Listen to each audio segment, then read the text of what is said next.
Alright, I've mixed up 80 grams of the PlatSil 7315 Platinum Cure Silicone. That is 40 grams of part A and 40 grams of part B. The mold has been prepped. We've got a little bit of clay where there shouldn't be any. Looks like it just fell into the mold. Now let's get this out. This has been prepped with the thin Vaseline. Clay has been applied to the vertical corners, all 4 vertical corners, as well as a little bit here across the front where it kind of dipped in a bit. The rest of the edges had unthinned, straight petroleum jelly, Vaseline, applied along the edges. I put a little bit of clay here at the separation of the left and right halves of the lower mandible for the simple reason that there was quite an opening there, and I wanted to be sure that it was going to not soak into the bone. Like I said, this stuff has a 30-minute working time, which is good, a half hour. You want to really thoroughly mix, scrape the sides of the cup just like I showed earlier. And now I'm going to go from a height, and I'm going to go ahead and let this trickle into the mold and fill it to the top. Now the Vaseline acts as a good separator between the 2 silicones. In fact, it's about the only thing that will separate silicone. But you must separate your silicone. You cannot let your silicone be poured on top of untreated silicone, or they will bind together. You notice there's also a clamp holding the box fairly tight.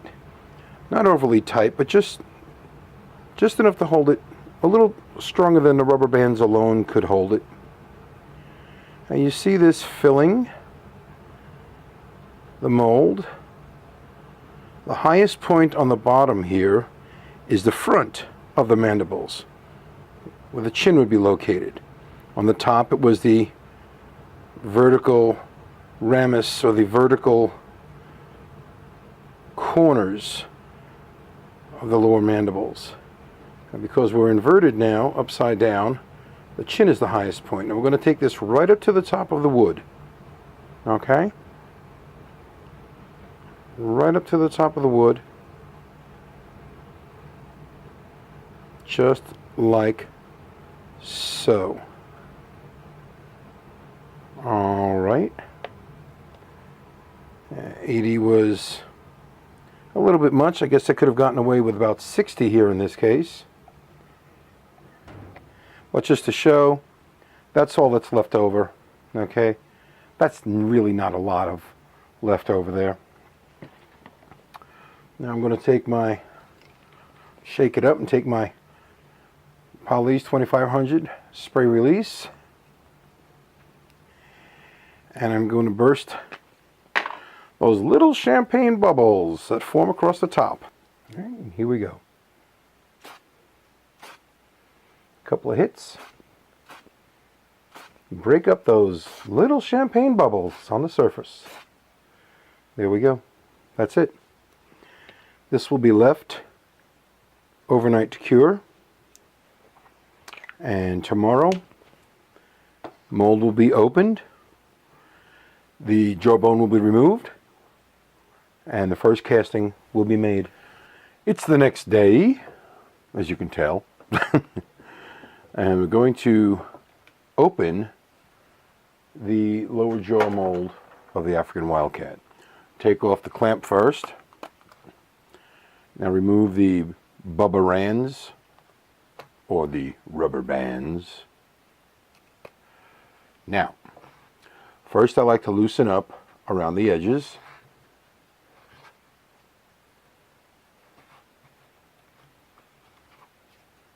Okay, this is separate from the rest of the mold box, obviously. Now I simply pop this off. Okay. And I can tell which way this goes back on for molding purposes later to hold it in place. If you look in here, there's an arrow pointing to the top. It says right, LT for left on this side, okay? Now, let's pop this puppy, shall we? Yes, let's. Here it comes. Beautiful. Beautiful separation on the bottom piece. Now we work the silicone. First I'm going to wipe it down with some paper towel because the Vaseline that's on there is making it a little difficult to get a grip, for sure. So I'm just simply going to wipe off some of the Vaseline. It no longer needs to be on the silicone at all.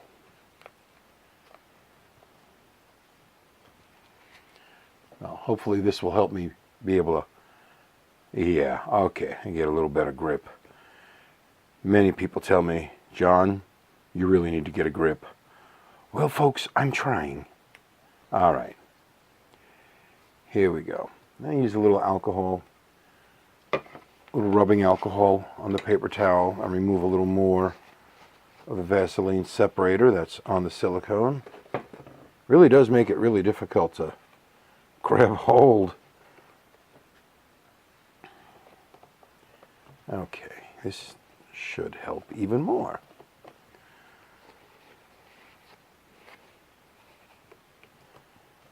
All right. So I really need to be able to have a good grip here. All right, here we go. Dry off a little and get the Vaseline off my fingers. Ah, much better. It's nice when you can get a grip on things.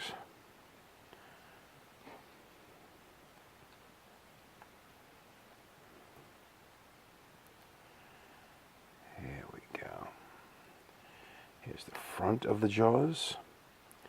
Now we simply work the vertical portion out of the mold.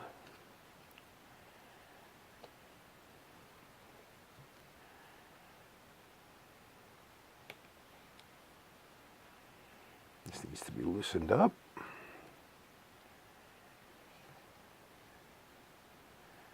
It's one side and the other side, and we have a lovely mold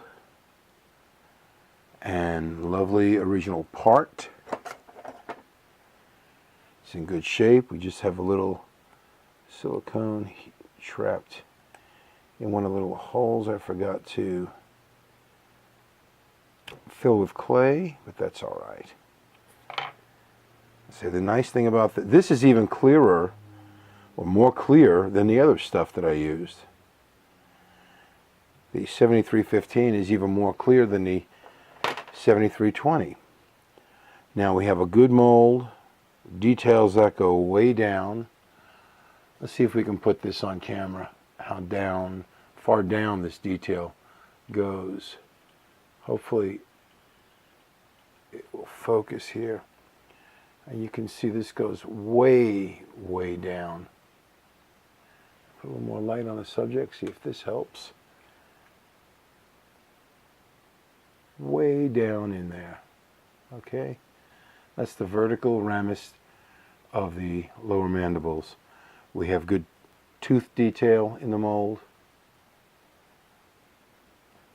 This is a very good mold overall. Wipe the excess Vaseline from the lower portion as well. This filled in pretty darn well. I like the clarity. I like the clarity of these molds. What's nice is when you're working with pieces, parts like this, you can really see down into the mold, and it helps to show that your silicone has gotten all the way in. You can see the outline You can see the outline of the lower jaw here. Okay, you can actually make out the shape. All right, I'm going to let this air dry for a little bit. Then I'm going to powder it. I'm going to wipe off more of the Vaseline with alcohol and paper towel. I'm going to let it air dry. Then I'm going to powder it and make it ready for casting a set of lower jaws. All right, I've mixed up 10 cc's of Smoothcast 305 resin and have put a little bit of white So Strong colorant in for the teeth. This was 5 cc's part A, 5 cc's part B, 10 cc's total. I'm going to draw it up into a pipette. Whoops, there we go. Let's do it again. You don't want to suck in any air. That's counter to what you're trying to do by eliminating air. The mold has been powdered. And now I'm simply going to put the pipette all the way in at the bottom of the canine, inject, squeeze the resin into it. Same thing with the other canine. Let it run into the incisors, rear molar,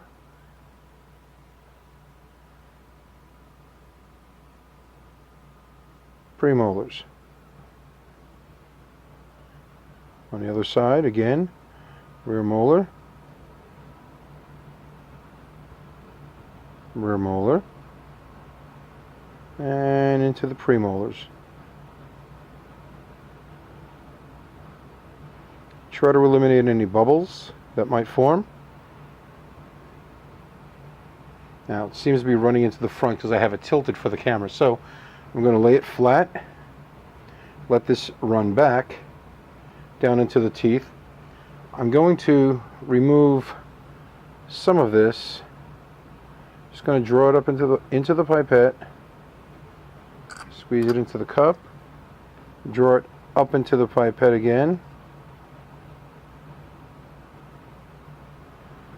I simply want the canines and the molars and the incisors to have the tooth white. All right.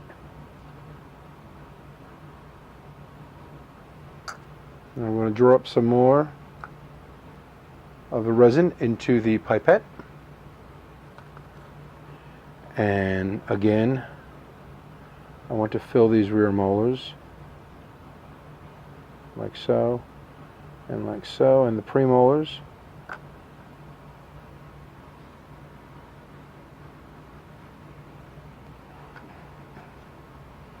Let's turn it so I can see it. That looks pretty good, in fact. Looks like we've got all the teeth filled. So now this will be allowed to sit and reach the state of gelling before I put in the bone color resin on top. We shall return.